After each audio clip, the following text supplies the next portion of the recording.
दोस्तों, अमेरिका से भारत लौटने के 2 दिन बाद आखिर ऐसा क्या हुआ कि रूस पीएमओ ऑफिस और पीएम मोदी से बात करना चाहता है और कॉल कर रहा है।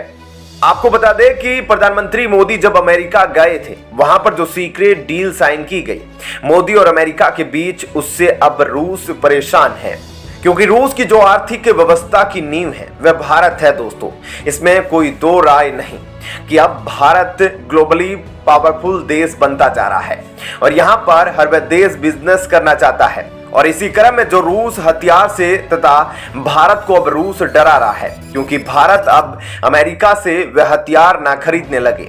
दोस्तों, बात केवल हथियारों की नहीं है, इसके अलावा कच्चे तेल की बात की जाए तो वह भी भारत 70% रूस से खरीदता है। लेकिन अब अमेरिका के साथ भारत की दोस्ती देखकर रूस, जो बीच में पाकिस्तान की मदद करने लगा था, वह अब मोदी को रूस बुला रहा है। दोस्तों, कहीं ना कहीं रूस की जो अर्थव्यवस्था है वह कुछ ना कुछ भारत पर टिकी है और भारत अगर उससे हथियार खरीदना बंद कर दे तो रूस की इकोनॉमी कितने गिर जाएगी, आप सोच नहीं सकते। तो यह तो पहली खबर थी कि रूस से मोदी को बुलावा आया है, और दूसरी खबर यह है कि चीन को पीछे छोड़कर अब ग्लोबली सुपर पावर बनने जा रहा है भारत। यह कैसे हो रहा है, अब आपको विस्तार से बताते हैं। दोस्तों, चीन को पीछे छोड़कर भारत पृथ्वी पर सबसे ज्यादा आबादी वाला देश बन गया है और वह चीन को वैश्विक सुपर पावर के तौर पर पीछे छोड़ता जा रहा है।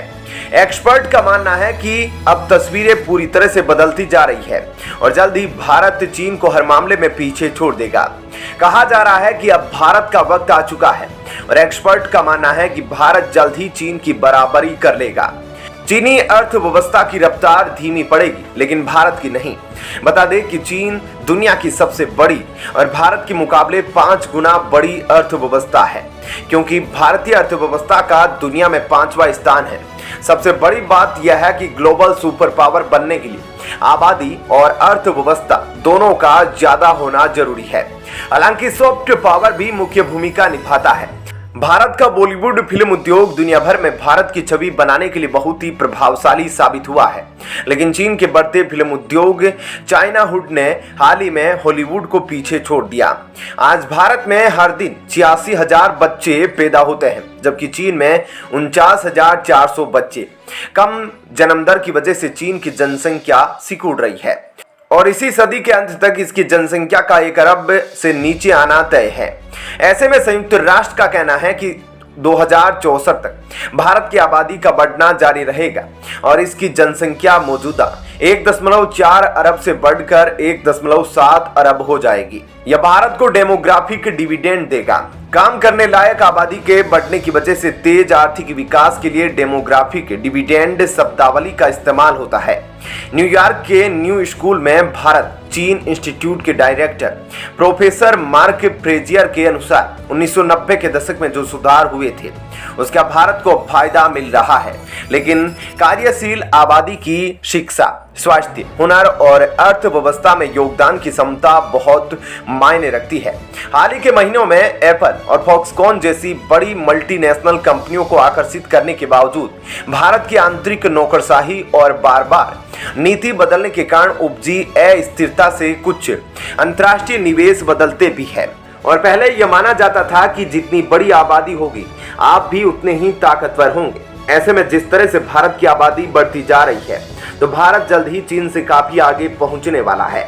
आने वाले क्षेत्र में हर जगह वह चीन को पछाड़ देगा।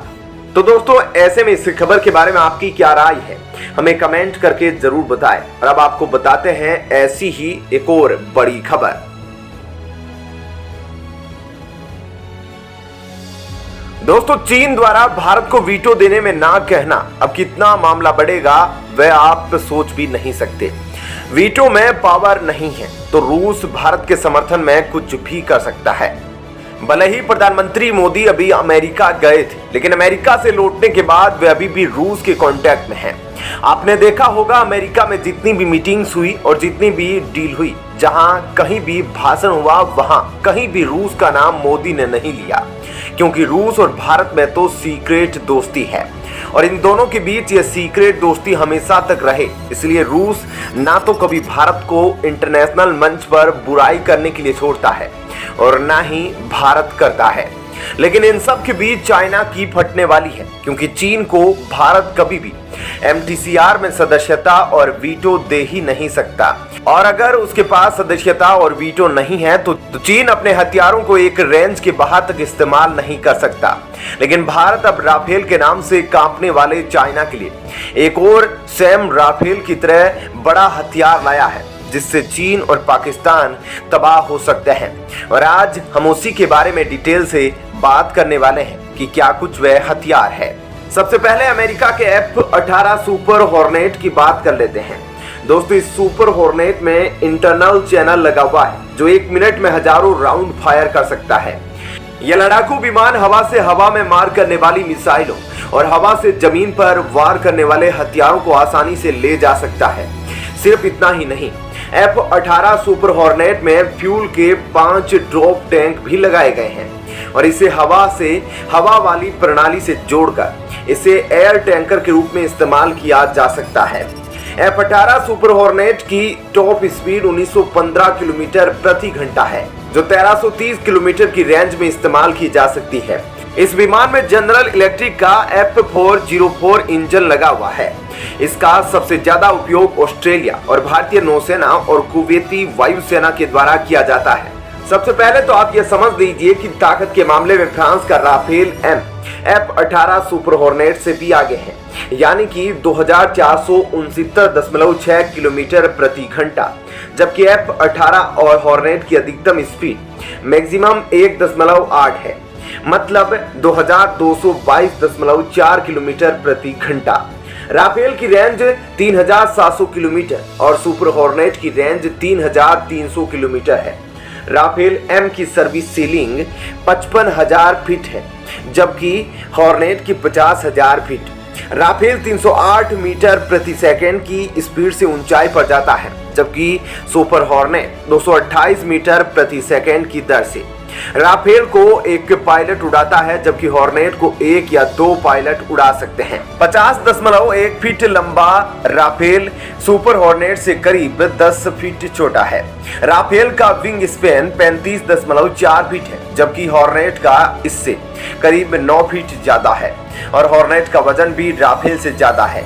ऐसे में राफेल और सुपर हॉर्नेट ये दोनों ही बेहद दमदार हैं। और अब जब भारत में राफेल के साथ साथ हॉर्नेट भी शामिल हो जाएगा तो भारत काफी मजबूत हो जाएगा, क्योंकि इससे पहले जब INS विक्रांत का भारत में एंट्री हुआ था तब भी चीन काफी परेशान हैरान हुआ था।